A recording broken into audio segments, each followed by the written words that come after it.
sahabat Citra. Perkenalkan, namaku Ayu Pramesti. Perkenalin, nama saya Muhammad Anak Agung Immanuel Santoso Lingling, bisa dipanggil Ama.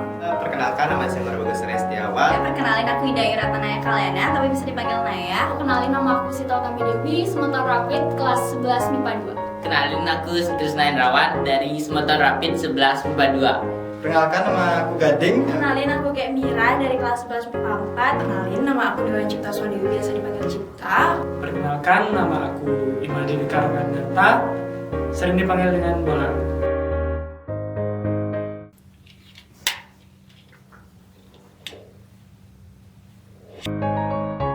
Boleh ceritain nggak sih selama school from home kemarin kamu ngapain aja? Tidur, makan, mabar, udah itu aja. Aku sebagai seorang murid di SMA Negeri 4 Denpasar yang juga yang memfokuskan di bidang akademik aku. Selain itu, Akunya belajar sebagai siswi dan ngurusin ekstra organisasi yaitu KSR. Harus mengajar adik-adik kelasnya untuk persiapan yang namanya OSN. Hanya bermain Mobile Legends. Bolos.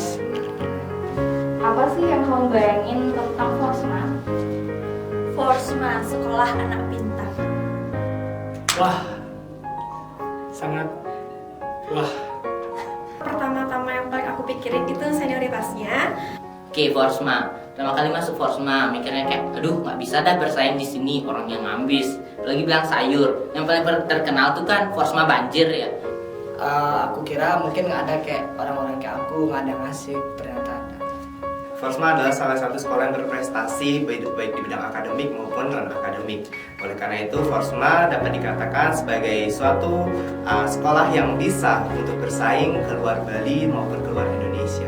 Kalau dilihat dari segi pendidikan, Forsma itu udah ke ranah yang internasional, yang go internasional banget. Udah ada study exchange, sekolah pelajar sampai India, Kansas, Amerika dan segala macam. Itu sih yang kayak bikin aku sendiri kayak wow, Forsma itu kayak gini loh. Oke.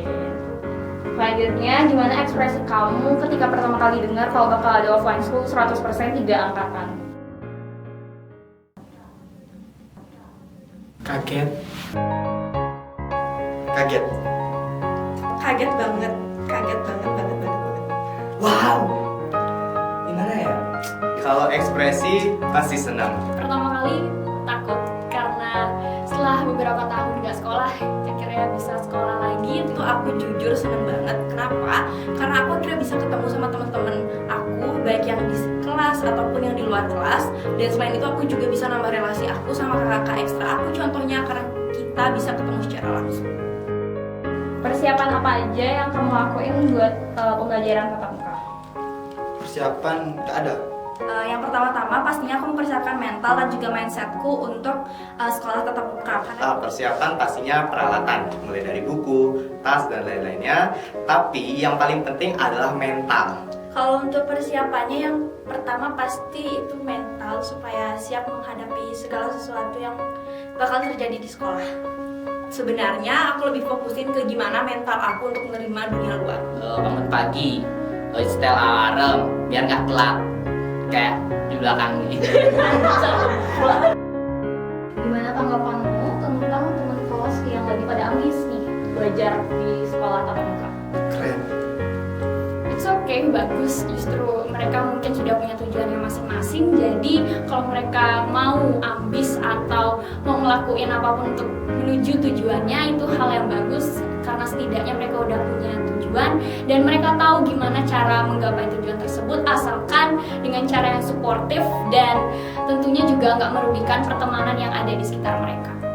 Keren. Teruskan bakat kalian.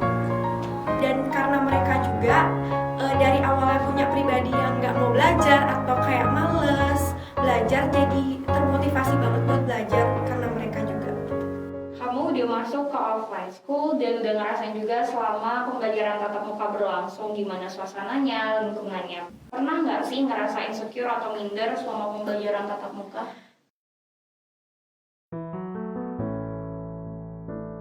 Minder nggak pernah sih kayak minder, ngapain ya minder, jadi orang tuh harus selalu positif gitu. Nggak pernah. Untuk insecure sendiri itu pernah lihat teman bisa sedangkan kita tidak, sangat-sangat insecure saya. Karena gimana pun juga kayak kita masuk ke lingkungan baru dan masuk ke atmosfer baru, dan semua orang juga pasti punya insecure masing-masing. Pertama-tama itu banget pernah. Kenapa? Karena teman-temanku tuh tipikal yang bisa di semua hal banget, dalam artian di pelajaran sama kayak aktif juga di luar pelajaran, kayak di pertemanannya itu. Kalau merasa minder sih, saya pernah pas waktu pertama kali saya sekolah, di mana saya baru punya satu teman saja. Gimana cara kamu buat ngatasin rasa insecure yang kamu punya?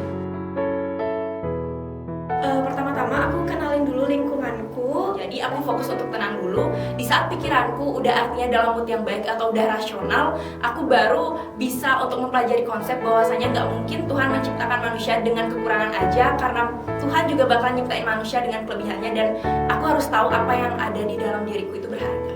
Kalau permasalahan insecure, it's okay to be insecure, tapi setidaknya kita harus mengeluarkan effort kita untuk bisa menyamakan apa yang orang lain punya, bukan justru iri atau malah dengki terhadap apa yang orang lain capai. Jadi just do it in a positive way. Jadi insecure itu diatasin dari gimana cara kita menyelesaikan masalah, gimana kita bisa melihat seberapa penting diri kita, dan kita juga melihat bahwa apa peran kita sebenarnya ada di sini.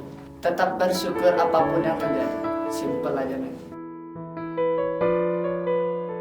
Definisi insecurity menurut kamu gimana sih?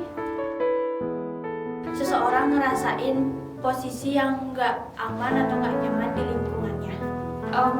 Feeling gak secure terhadap diri sendiri karena kita terlalu banyak melihat apa yang telah orang lain capai sedangkan kita belum, padahal kita punya jalan sendiri, jalan kita masing-masing.